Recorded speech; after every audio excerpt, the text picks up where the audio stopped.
that became increasingly available through this period. From the web is gaining more scientific and conservation knowledge, either directly or indirectly, because it's obviously a very good way of finding difficult to find books. Increasingly, apps such as plant identification speed up processes of understanding of the dynamics at play. The species that suddenly appear can reveal a change in soil conditions or climate or water or light. Phones and more recently drones are also speedy photographic recording devices that easily store the evolution of the landscape and show reactions to our acts. These images demonstrate how ecosystems behave over a long period of time, and this leads to insights and adjustments in the modes of care. But this record and knowledge is also then shared back to various communities. Obviously, look, the usual thing of the local and the word of mouth, but social media is becoming increasingly present, and particularly Instagram. And a fascinating aspect of these processes of exchange of knowledge, which are accelerated and broadened with digital communication, and much more quickly going in both directions, is that it forms communities of like-minded practitioners and thinkers. And this is both locally and nationally and internationally. And of course, there is a similarities to processes of print dissemination. But what's particularly interesting about this is how it resonates with the rhythms and evolutions of ecosystems. The feed has a similar temporality in a way.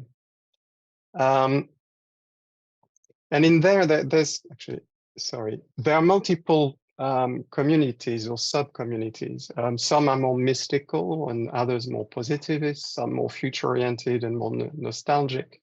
The balance between biodiversity, livelihood, and aesthetic might vary. Some act more than others, of course. And yet there seems to be a very broad overlap of techniques and also ethics behind this. Nonetheless, there's a possible risk for the formation of these national, international communities, is that sometimes they have a tendency of detaching us from more local ones who either might not be using these digital tools or maybe just don't share the views. How much time have I got left? You have 5 minutes, Eric. Okay, I think that I should be able to do the whole thing then. So the processes of decisions of where to act, how much and when, however limited and left to emergent evolution, are design processes that do involve drawing. And a lot of drawing is actually done directly in situ, mowed or cut on the ground, on the land. And there are no precise and definite versions that are drawn prior on paper. Yet multiple sketches are produced. Some are in plan and usually define the patterns that frame ecosystems.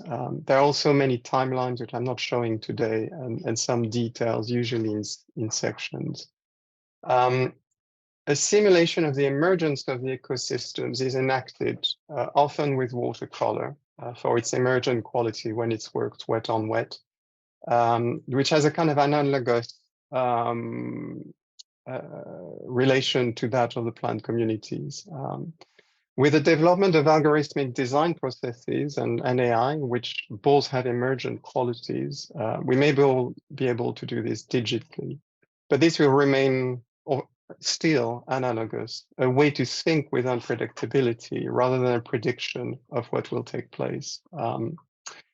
So a primary role of this simulation is really to define effective frames, patterns to be applied that give sufficient sense of order, meaning, and accessibility, as well as other practical issues. And they're often primarily about scale.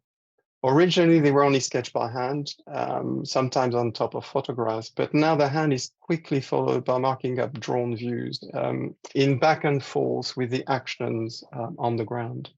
The gardening knowledge and design tools are used in varying successions, and increasingly they mingle.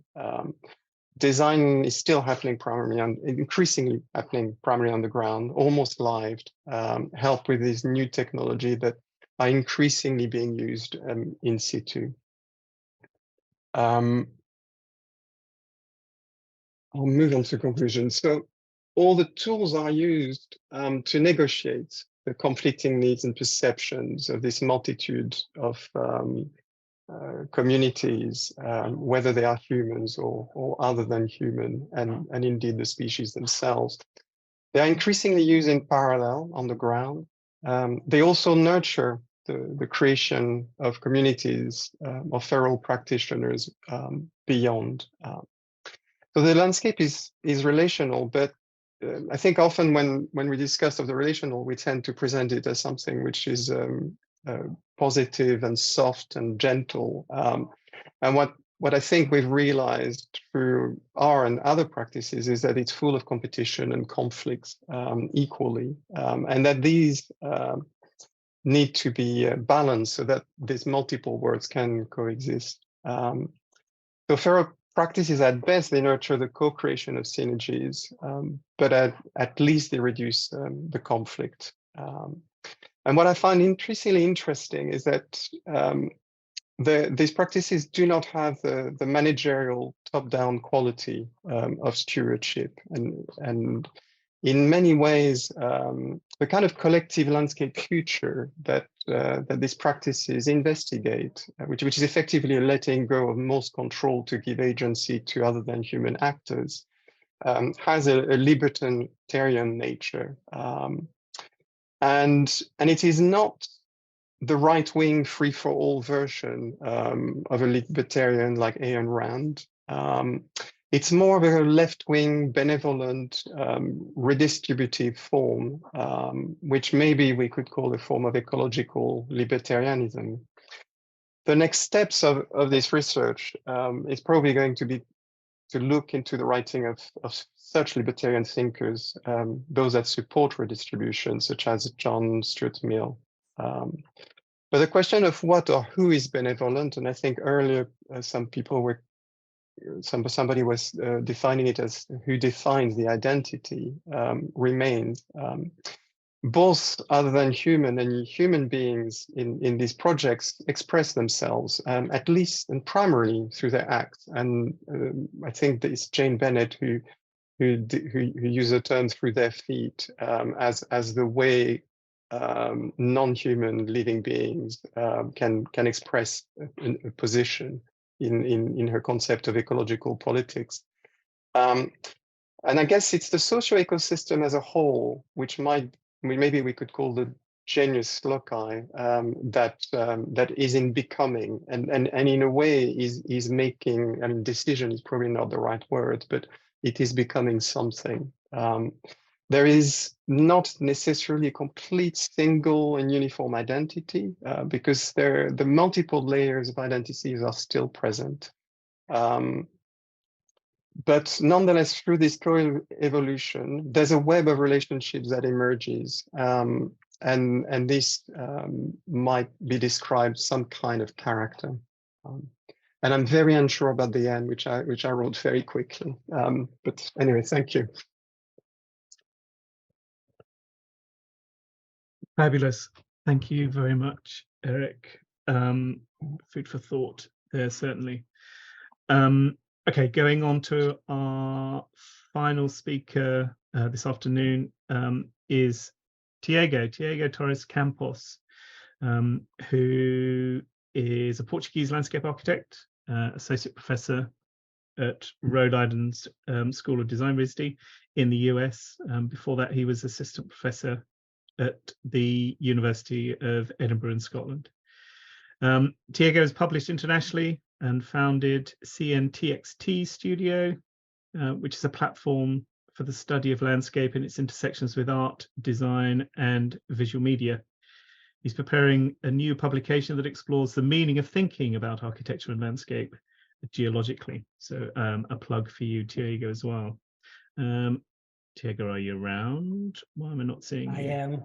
Fantastic. I am. There Hello, you are. Duncan. Hello, how are you? I'm good, thanks. Nice to Good. see you. Yeah, you too. Do you want to go straight into your presentation? Sure. No, you've got the title up there. That's fine. Good. Take it away. Can you see my slides? Perfect. Thank you. And do they move? Do they move forward? They do. Yeah, Yes. okay, perfect. Okay. Thank you. So good afternoon, everyone in London and online. A huge thanks to the organization for having me here. I'm very happy to take part in this very exciting event, you know, even if only remotely at this time.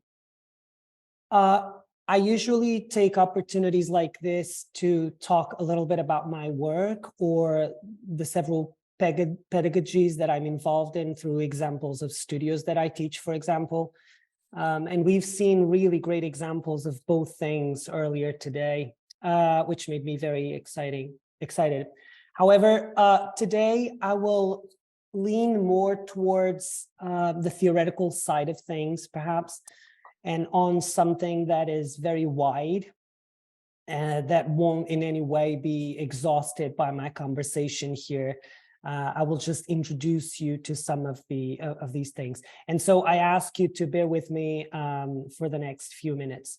The focus of my brief presentation, which is more of an introduction, let's say, will be on a series of ethical concerns that I see percolating across spatial and material disciplines, and consequentially also informing professional practice, more specifically in the discipline of landscape architecture.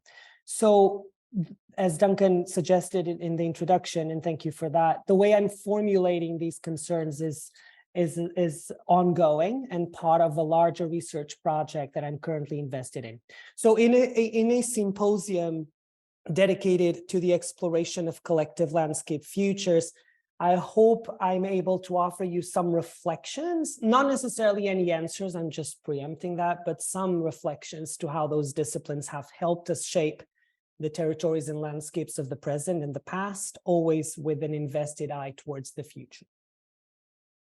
As the title of my presentation suggests, I will do that by rescuing the well-established, even if sometimes forgotten, idea of ground, both literally as in the structures and processes of the earth, and metaphorically as in the patterns of physical, intellectual, poetic, and political structure that intersect, overlap, and weave together to become the context for human thought and action.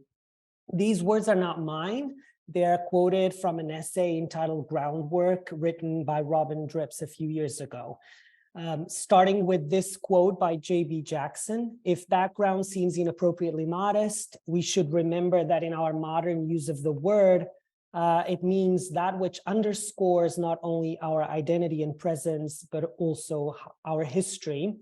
Dripps goes on to lament our common disregard for things operating in the background that lead to misconceptions of what is ground or where it can be found, to then finally conclude that ground is where human artifice and natural process commingle for the benefit of both. Ground, Dripps defends, can augment what architecture is capable of and ultimately help us work with the complex entanglements in which humans coexist. When Bruno Latour worried a few years ago that critique might be running out of steam, he referred to how inherent uncertainties, scientific or otherwise, with which we construct facts are being efficiently used to undermine the values in our ways of being and knowing. The necessary unsure ground on which realities are contested and constructed is muddying our realities, not necessarily advancing them.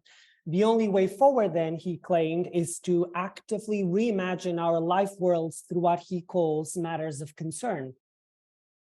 The current planetary sense of groundlessness, where socio-environmental struggles are real, as well as racism or classism, impacts us all, but very differently. These are causes for concern, obviously, and these concerns do matter.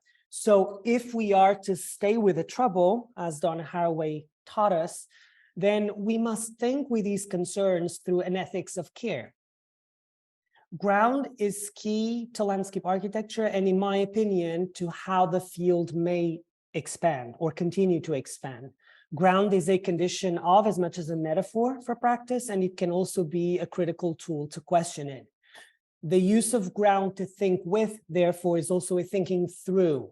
That is an ethical, performative, agential cut, which is an idea from Karen Barad used to describe a cut done ethically with responsibility and accountability.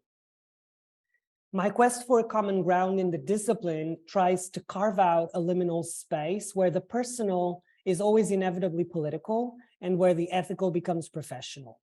Far from trying to offer here an idea of ground as something neutral or homogenized, the intellectual cuts I'm interested in question common approaches and unsettle them, but with empathy. So they attempt to define a way of thinking creatively and critically that is grounded, but not fixed, transgressive, but not aggressive, fluid, but not elusive. If, as Joanna Jelinska writes, creative and critical thinking is perhaps the most political thing we can do before we go do anything else, then I would say that our endeavors in space and through time are always already ethical political as well. And to that, we also need to add the fact that matters of concern are also concerns with matter. That is, our encounters in space and with space are sensuous. Building community, trying to stage justice or access through resilience or a sense of belonging should not be dissociated from aesthetics. I side with theorists like Elizabeth Meyer, among many others, who are concerned with a perceived divorce between sustainability and aesthetics, and who advocate for reinsertion of aesthetics back into ethical concerns. So aesthetics, just as a parenthesis, should never be reduced to binaries of beauty versus function, but rather accepted as a type of emotional attachment that results from encounters with places, with humans, non-humans, things, ecosystems, and other assemblages. So aesthetics as this affective force that generates emotional gratification and hopefully produces shared capacity and commonality. In cutting across ground, I'm then perhaps allowed to examine transdisciplinary discourses about theory and practice and how they may meaningfully relate. Ground here is therefore taken geologically, an entanglement that includes both mineral and synthetic matter. It is taken archaeologically, a forensic collection of traces and signals that conceal violence through erasure and rework new strata. It is taken politically, an overlap of unsettled and disturbed masses that reveal tension and coexistence. And of course, it is taken creatively, grounding, an action verb to explain constant becomings. So to briefly delineate this ethical approach that I'm trying to delineate here that regards landscape as the grounded collective expression of social, political, and environmental action and motivation, I first examine on the ground. That is the meaning of landscape as an expandable surface, let's say. Contemporary landscape practice deals less with confined sites and more with an idea of diffuse, networked, and heavily layered territories. This is an image of Phoenix, Arizona. While the discipline has always arguably centered on issues of scale, what value does ground hold when these scales expand from the micro into the quantum and from the macro into the terra? What meaning does landscape hold across and at scale? Landscape approaches at the turn of the 21st century have facilitated new visions for the generation of contemporary territories, both from infrastructural and environmental perspectives. They have re-envisioned how landscapes can become cultural and aesthetic generators, expandable surfaces that, as Drips wrote, intersect overlap, weave together to become the context for human thought and action. Landscape-driven plans as generators have also perpetuated previous approaches concerned with this masterful view where top-down, dare I say also narcissistic approaches to city territories unravel. They tend to favor the expandable thinness of landscape as a generative horizontal rug in detriment of a more labored and site-specific transsectional understanding of its thickness. These approaches seem to work well, when the exercise is to diligently think across scale, but questions might be raised, and they often are raised, when they are asked to perform at scale. Increasing techno-scientific, industrial, and design precision in scaling well, the quality often called scalability, pushes our ability to expand almost incommensurably. Yet the apparent possibilities of transitioning from one set of scales to another must be challenged by the acknowledgement that human activities affecting the scale of geomorphology are marked at certain points, and that these points are to scale.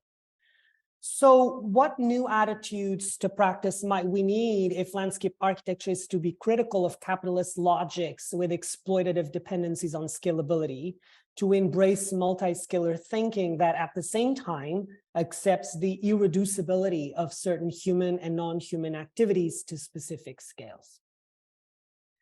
Second, I will probe very quickly underground to understand or try to discern a little bit the meaning of landscape as a contextual thickness.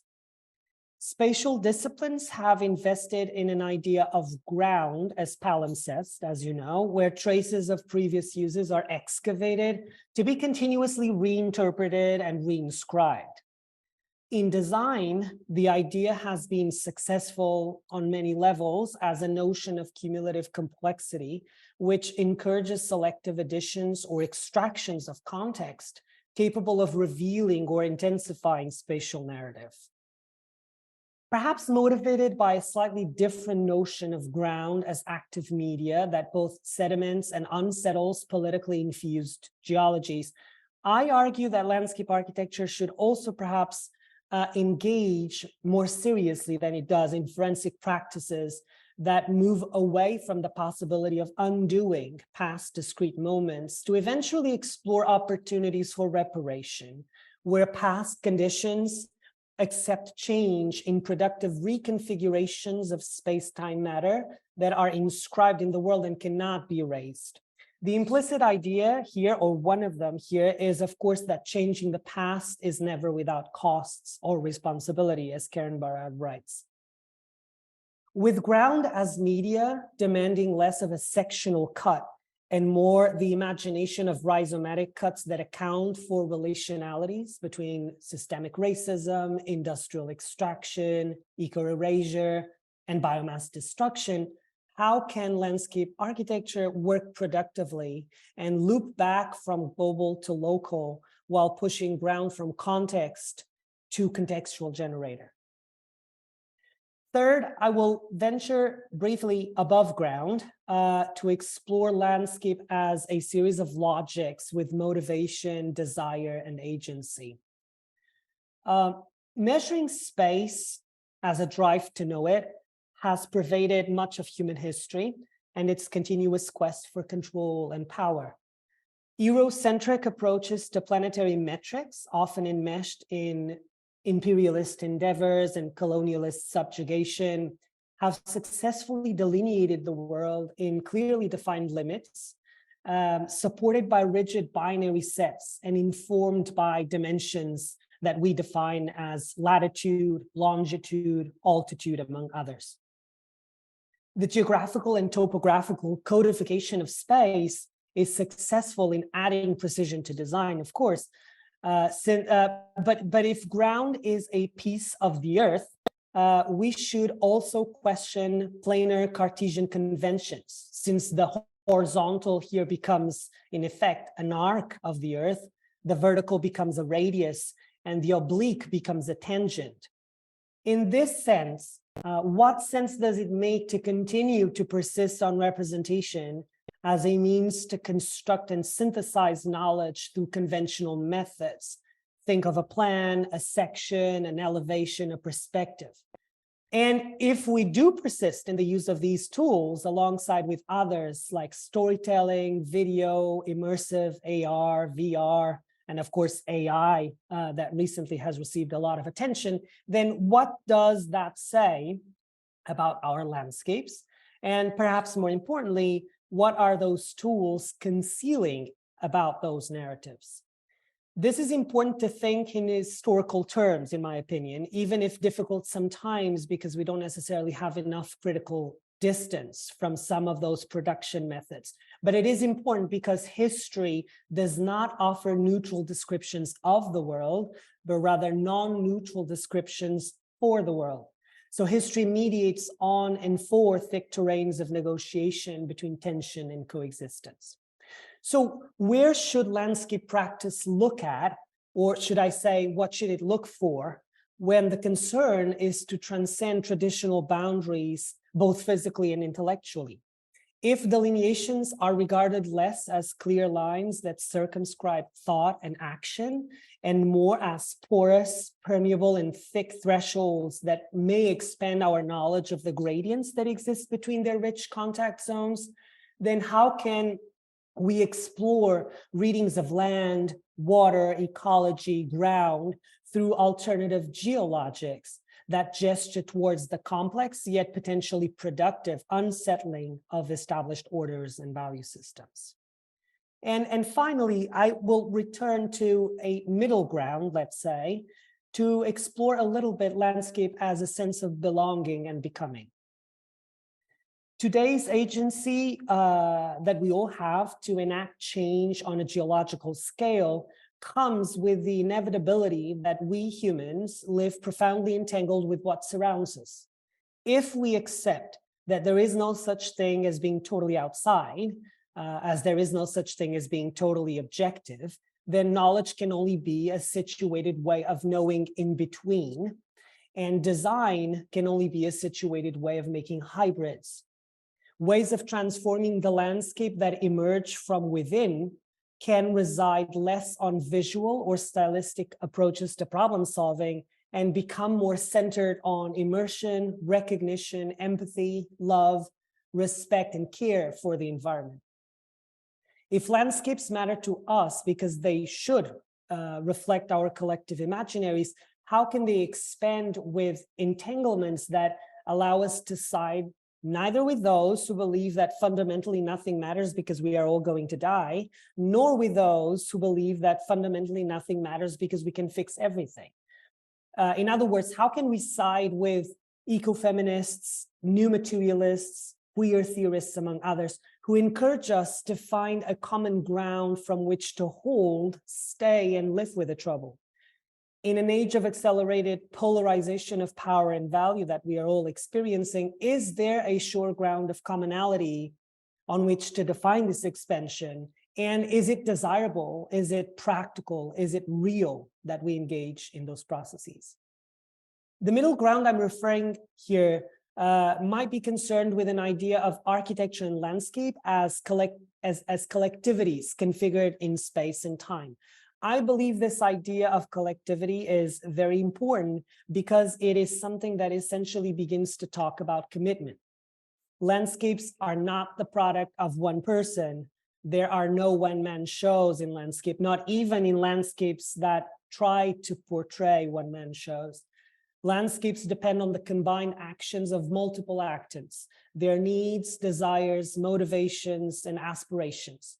Extraordinary events that change the course of history in a blink, and extraordinary events that only gain expression when repeated every day over the course of years, decades, centuries, millennia. History is a long runner, and if it is concerned also with dynamics spreading across deep time, it is also perhaps the longest runner.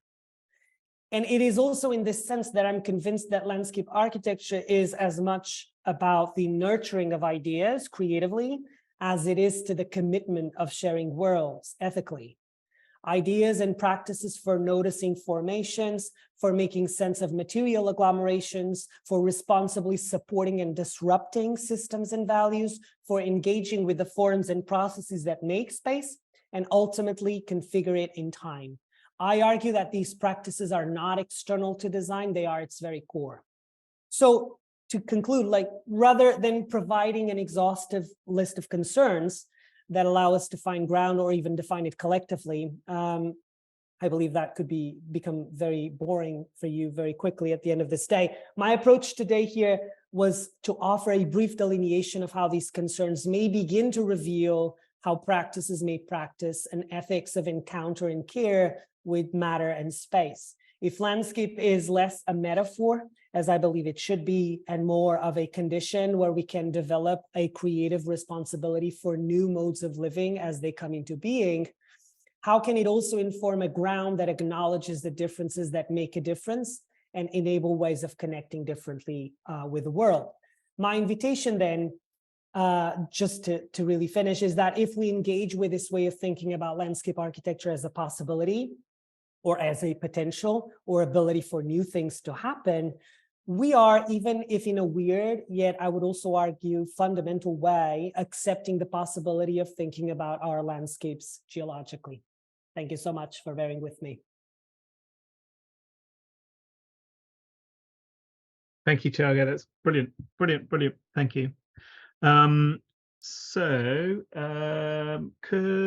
Natsumi can turn her camera on again, brilliant, fantastic.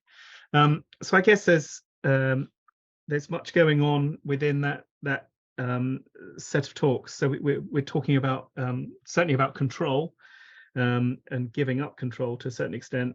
We're talking about scales. We're talking about time, and something that I did want to perhaps touch on a little more is encounters with the way that we encounter places. So through that, and I think it's something, Tiago, that you talked about, the cultural and aesthetic gratification of our encounters with spaces. Eric, your approach to sort of pulling back your control on the landscape, I thought was very telling, and it was interesting that Tiago brought some of the work of EMF into his presentation as well, which I thought was there was many crossovers there. The encounter with place on your landscape in France, how, could you sort of expand a little on that, do you think? You mean historically how we got there, or yes, I think so. Or how it is now? Yeah, no. I think that as a way of sort of development, the way that it's happened over the years, how has that evolved? I guess that's my question. Yeah, I mean, it's interesting because in a way we found the place first, but I obviously had fascinations for a very long time with processes like this. I read Le Jardin en Mouvement, the Gardening Movement, the book by Gilles Clément, when I was a student in the mid-90s. I think it was published. The first edition was published around that time. And that had left a very strong presence, but also because of the background of my family on my dad's side, who were farmers, I spent a lot of holidays engaging with landscapes, really physically. And I think there's a certain knowledge that comes from that, both from the family, but also from the experience. And when we found this piece of land, which wasn't actually family land, but it's in the same area, in a way, we then began a practice. But I think at the time, I mean, I wasn't aware of new materialism, although some of the books were already published by then. And I probably had a much more positivist view, maybe, on the land. And what's been interesting over time is that actually the practice itself makes you realize certain things. And when I was doing the PhD through reflective practice, which was looking primarily at this project, it's at that point that finding the kind of new materialism philosophical frameworks became very useful. And I think there's a kind of gradual awareness, which originally is very intuitive and then has become much more conceptual, I guess, now, which also allows a practice to develop. And there's been this really interesting development in the recent years. Yeah, thank you. It's interesting that the difference in control over landscape that you were showing in your presentation with Natsumi's presentation, which is very much about sort of control of the creation of public gardens. And I guess a question that I'd have for you, Natsumi, would be how much time is spent on the management of those two gardens? I wonder, is there? I'm guessing there's probably an army of horticulturists that are looking after both of those two spaces, and so just through the cultivation and the pruning and what have you of the plants that are there. And I'm guessing quite a lot of machinery as well is probably involved.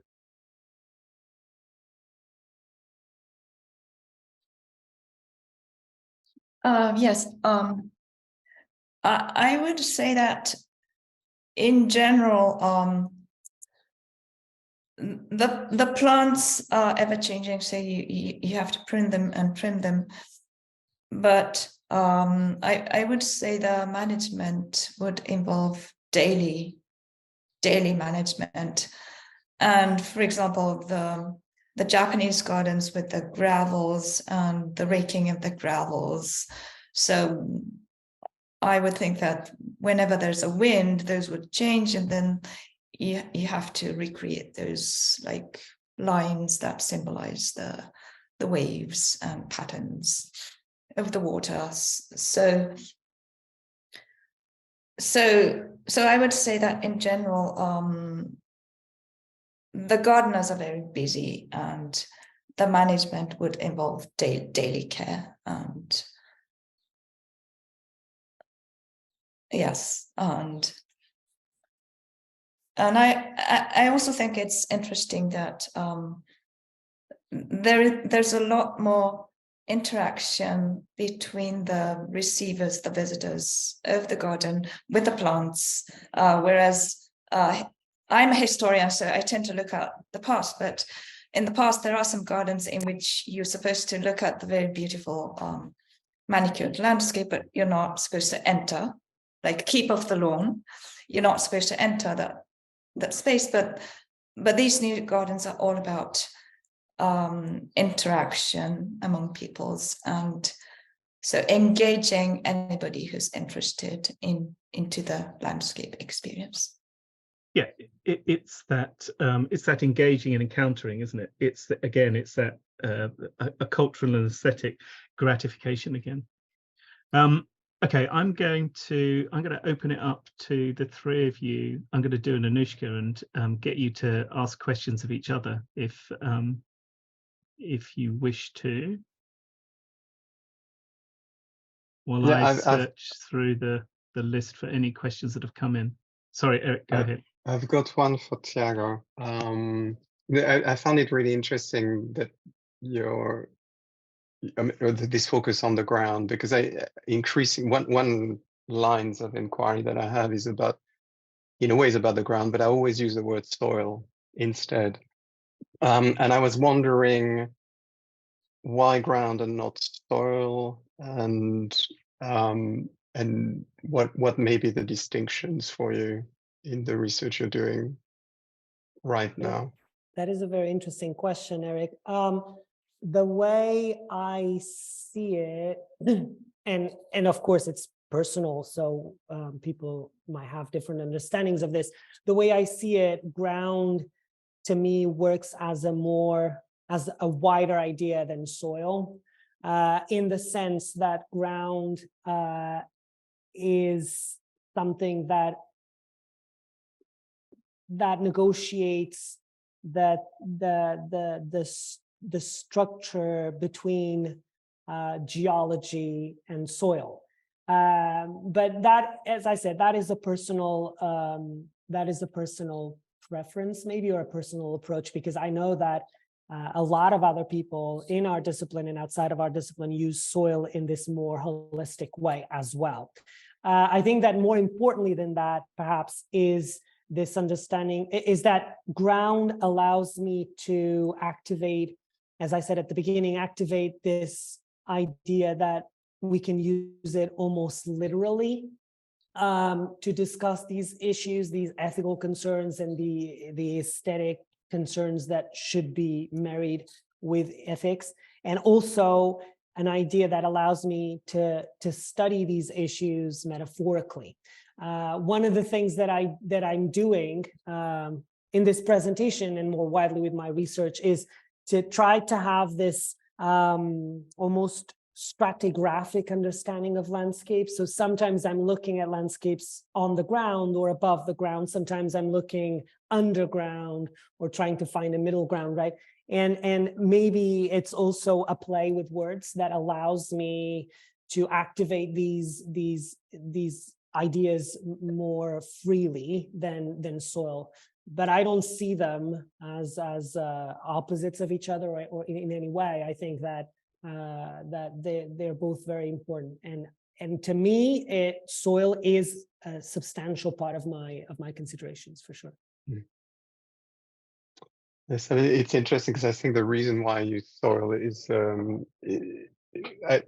I'm analyzing what's soil or ground, whichever way, but is in a practice of landscape, such as the practices that I've been talking about, and I did this exercise of writing letters as if they were writing to me and I was writing back. And what became quite clear quite quickly through this exercise, I mean, I know there's all these dangers about the kind of anthropomorphic views, but it's quite useful as a method. And actually realizing that the soil also included the plants, and that at least in architectural practices, the way it's used, you cannot actually dissociate the two. They form a kind of layer, a kind of living layer, which you can also use partially structurally. And you see this very clearly on the edges of river. And I think at the end, that's probably why I ended up more in that direction, is because it was connected to all these living things that are enmeshed with the more friable matter. It's interesting. Absolutely. Mm-hmm. I have a question to Eric. Maybe you've already explained it, and I may have missed it, but could you clarify the difference between how you use the word wild and feral, and why do you prefer feral? Is it more blurred? Because if you say wild, it sort of implies a really clear dichotomy between wilderness and civilization and all those old dichotomies. Is it because you want to avoid that? Well, it's because I'm looking at very particular types of practices where the landscapes are neither domesticated nor are they wild.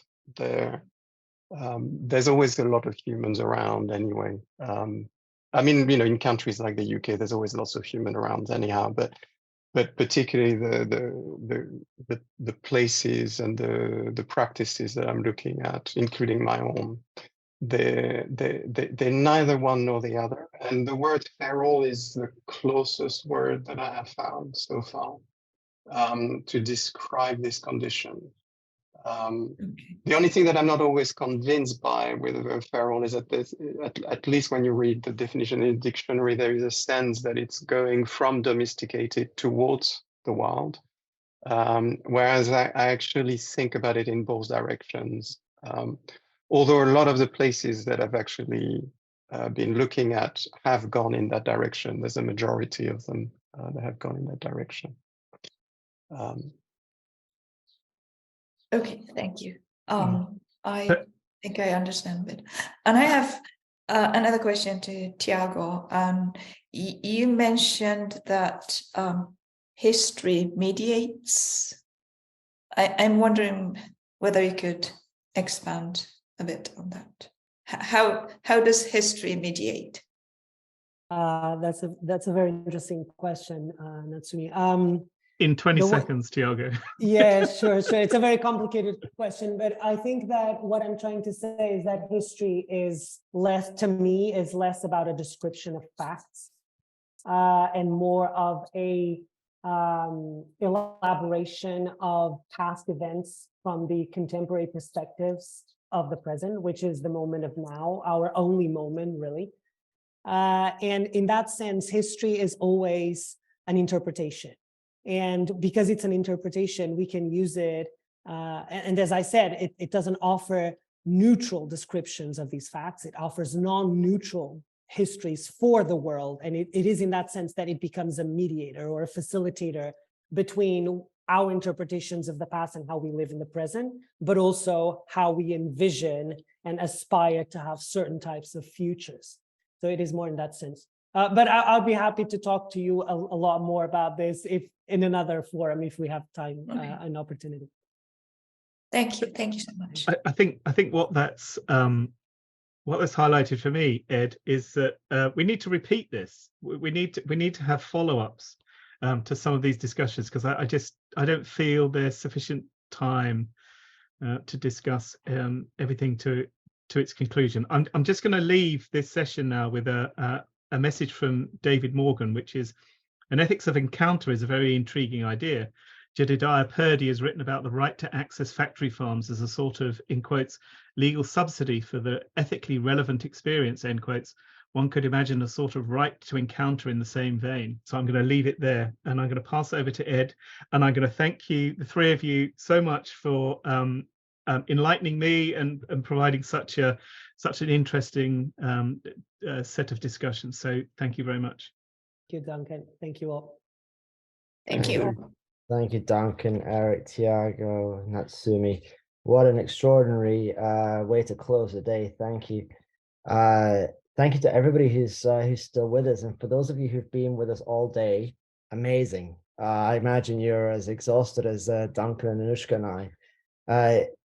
As Duncan says, we need to find another way to continue these conversations. And as it happens, we're back tomorrow.